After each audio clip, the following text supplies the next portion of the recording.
Okay, let's dive into this one. It's a dark tale, all about envy, black magic, and a really terrifying reversal of fortune. So, picture this, a high-rise office, 27th floor. The city's all lit up outside, but inside, it's just pure darkness. A man is sitting there, all alone, and on his desk is this little clay doll. Its eyes are covered with a black ribbon, and there are 3 needles stuck right in its chest. And the man? Well, he is absolutely petrified. Now this guy is Anil Malhotra, one of the most powerful businessmen in the entire city.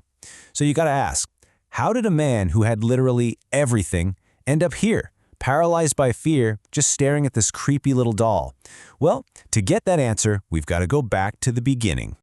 So let's talk about Anil Malhotra. This is a man who is convinced his incredible success was all his own doing. You know the type. He had the expensive cars, the huge mansion, the office with the crazy view, but he was missing the one thing that money just can't buy: peace of mind. And the reason for all his anxiety had a name: Naman Agarwal. See, while Anil's projects were failing one after another, Naman's company was just soaring. He was winning the exact contracts that Anil was losing. And that professional jealousy, it just festered and twisted into this dark, paranoid belief. Anil was convinced that Naman had cast Nazar, the evil eye, on him and his business. And this is where a modern businessman starts turning to some very ancient beliefs. The seed was planted by his own driver, who told him this old proverb, that the evil eye is powerful enough to shatter a stone. For a guy as desperate as Anil, this wasn't just folklore anymore. It was an explanation. And even better, it was a solution. So this obsession, it led Anil down a really dark path, far away from the boardroom and into a place where desperate people go looking for some pretty dangerous remedies, an old cremation ground, way out on the edge of the city. I mean, just imagine it. It's night. The fog is so thick you can smell the funeral pyres, and sitting in front of a fire is an Agori, a mystic covered head to toe in ash with these eyes that look like they hold the darkness itself. To test him, the Agori holds a burning log right up to Anil's face, and Anil, completely consumed by his need for revenge, doesn't even blink. He passes the test. The Agori offers him the fix he's looking for, a Nazar ka totka.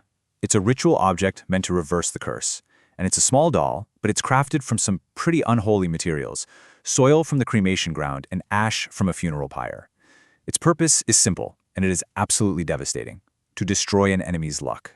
But, magic this powerful doesn't come without a catch. There was one very specific and very important rule he had to follow.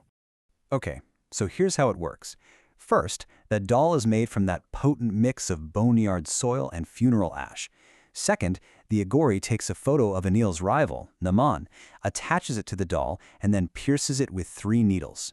But it's the third step, that final warning, that's going to seal Anil's fate. And right here, this is the heart of the curse. The Agori's warning is crystal clear. He says, the doll will try to scare you, but you cannot feel fear, not even for a second. The moment you do, all this magic will turn on you. Anil, being so arrogant and so sure of himself, he just laughs it off. He truly believes he's incapable of fear. And at first, the curse works perfectly. It's like a switch was flipped. The 2 men's fortunes completely reverse. Naman's projects start collapsing, his company is bleeding money, he even gets into a car accident. And meanwhile, Anil is just unstoppable. He's landing new contracts, buying a bigger mansion, he's just savoring every single victory. That little doll is his ultimate weapon. But really, Anil was just digging his own grave. All that success was intoxicating, sure, but it came with a dark companion. And then, the strange stuff starts to happen. One night, he's in his room, and he sees it. The doll on his table moves, just a tiny bit. He tries to dismiss it, a trick of the mind. But that image, it just lingers. He doesn't sleep a wink that night. The psychological attack just keeps going. He falls asleep in his office and has this incredibly vivid nightmare. In the dream, his rival Naman is there, smiling, and he delivers this chilling prophecy. This won't last long. The magic will surely reverse. And Anil wakes up completely drenched in a cold sweat. And there it is. That's the fatal mistake. For the first time since he made that pact in the boneyard, genuine, cold fear enters his heart. He has just broken the one and only rule. Which brings us right back to where we started. That night, at exactly 2:47 a.m., the terror just escalates.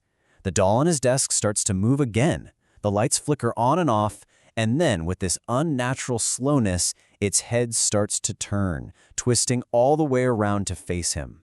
He knows something is terribly, terribly wrong. With his hands shaking, he picks up the doll. He turns it over, and his breath just catches in his throat. The curse has found its new target. The photograph that's pierced by those needles is no longer Naman Agarwal's. It's a picture of himself. And then a heavy voice echoes from nowhere. I told you, if you get scared, the magic will reverse. The Agori's warning had come true.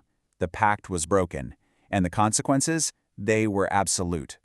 Anil's downfall was just as fast as his rise. His company went bankrupt. The bank seized his mansion, all his cars, every single asset.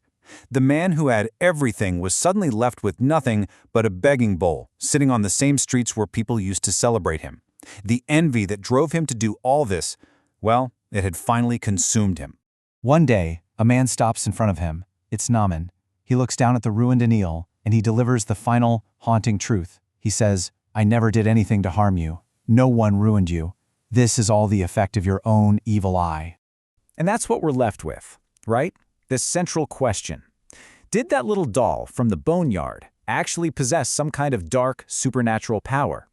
Or was the magic just a catalyst?